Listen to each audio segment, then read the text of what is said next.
देखो फ्रेंड्स, हमने जो पिछली क्लास में किया था टाइप नंबर 3 के क्वेश्चन कर लिए थे। आज अपन पढ़ते हैं टाइप नंबर 4। टाइप नंबर 4 का पहला क्वेश्चन क्या है कि चावल के मूल्य में 25% की वृद्धि हो जाने पर कोई व्यक्ति इसकी खपत में कितने प्रतिशत की कमी करे ताकि इसका खर्चा अपरिवर्तित रहे।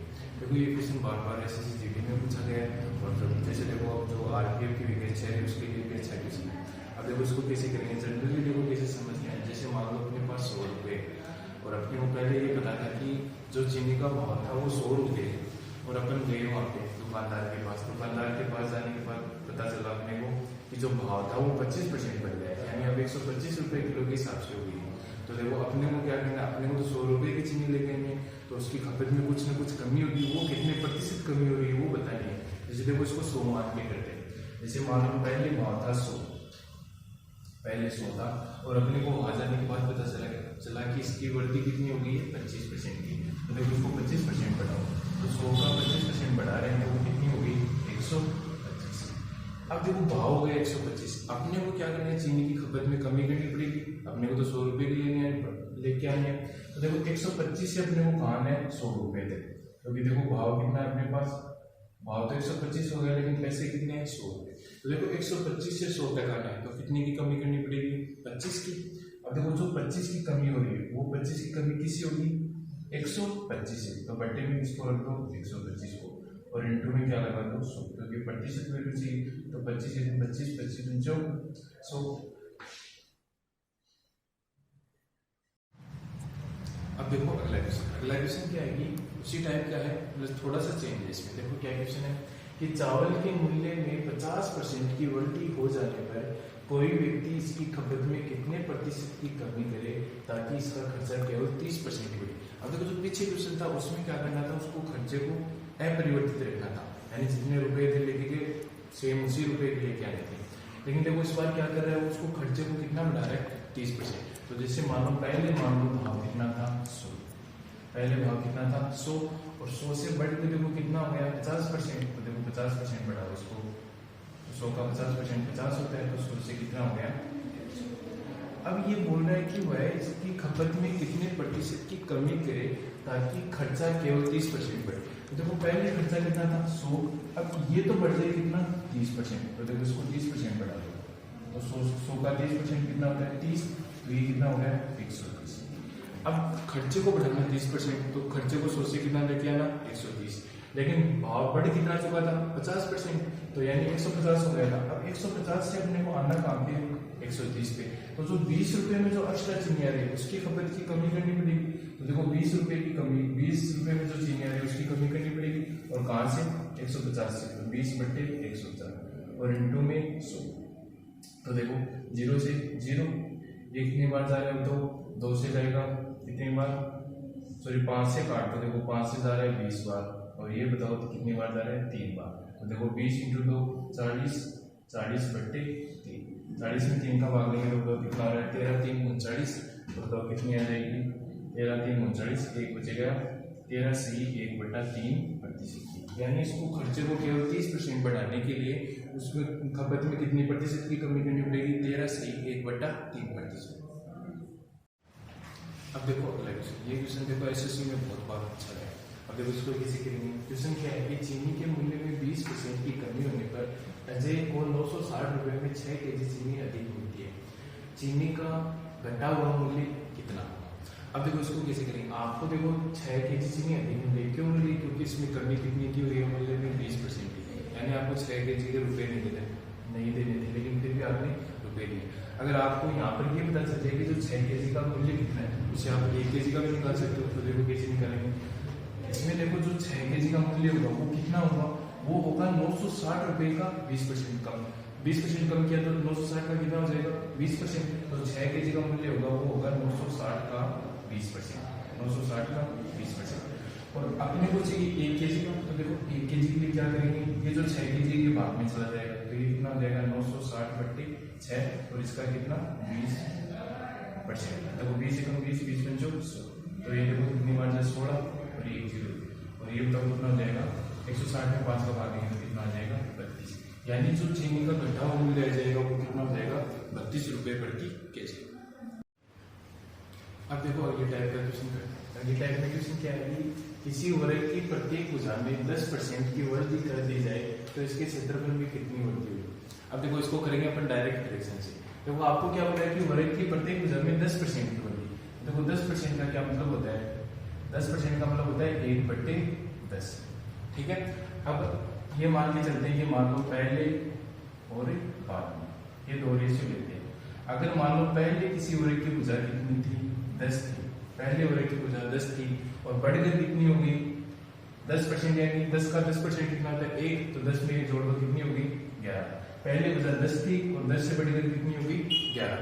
अब इसका पूछा आपको क्षेत्रफल में कितनी वृद्धि होगी, तो आपको पता है कि वर्ग का क्षेत्रफल क्या होता है, भुजा का स्क्वायर। तो देखो पहले अगर भुजा 10 थी तो 10 का स्क्वायर कितना हो जाएगा, 10 का स्क्वायर हो जाएगा 100, यानी उसका क्षेत्रफल कितना था, अगर भुजा 10 थी तो 100, और अगर भुजा 11 है तो उसका क्षेत्रफल कितना होगा 11 का स्क्वायर, और 11 का स्क्वायर कितना होता है 121। अब देखो अगर उसकी भुजा 10 थी तो क्षेत्रफल था 100 और भुजा 11 होगी तो उसका क्षेत्रफल कितना हो गया 121। देखो यहाँ से कितना बढ़ गया 21 बढ़ गया, और वो 21 कहाँ से बढ़ा है 100 से, प्रतिशत निकालना है तो देखो 21 100 से बढ़ा इंटू 100, और प्रतिशत निकालना है तो इंटू में क्या कर दो 100, तो बताओ कितने की वृद्धि होगी 21%। चलो देखो हम उस टाइप का एक दूसरा क्वेश्चन क्या है, एक आयत की लंबाई को 20% बढ़ा दिया जाए तथा चौड़ाई को 10% कम कर दिया जाए तो इसके क्षेत्रफल में कितने प्रतिशत की वृद्धि होगी। अब देखो इस क्वेश्चन को अपन करेंगे रेशियो से। पहले क्या बोला है कि कोई आयत है उसकी लंबाई को 20%, तो देखो लंबाई को बढ़ा रहा है 20%, देखो 20% का क्या मतलब होता है, 20% होता है 20/100, यानी 1/5। अगर अपन ये मान के चलते हैं कि पहले अगर आयत की लंबाई 5 थी, पहले आयत की लंबाई कितनी थी 5 में कितनी की वृद्धि होगी 1 की, तो 5 से कितनी हो जाएगी 6, तो बाद में बताओ कितनी हो जाएगी 6।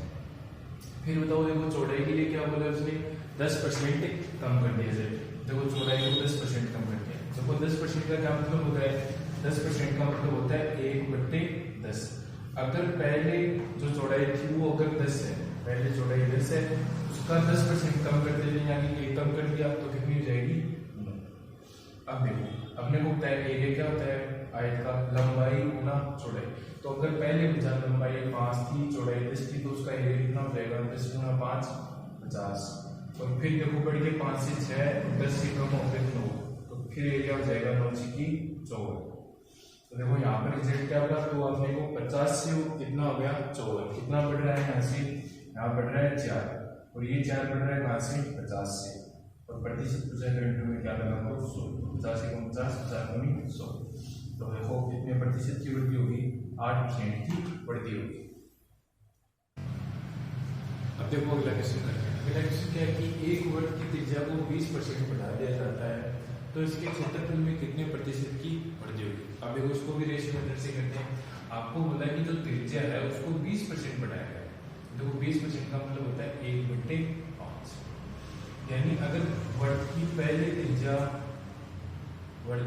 त्रिज्या अगर 5 थी तो 5 का 20% बढ़ाएंगे तो कितना बढ़ जाएगा 1, तो पहले से 5 से कितनी हो जाएगी त्रिज्या 6, 5 से कितनी होगी त्रिज्या।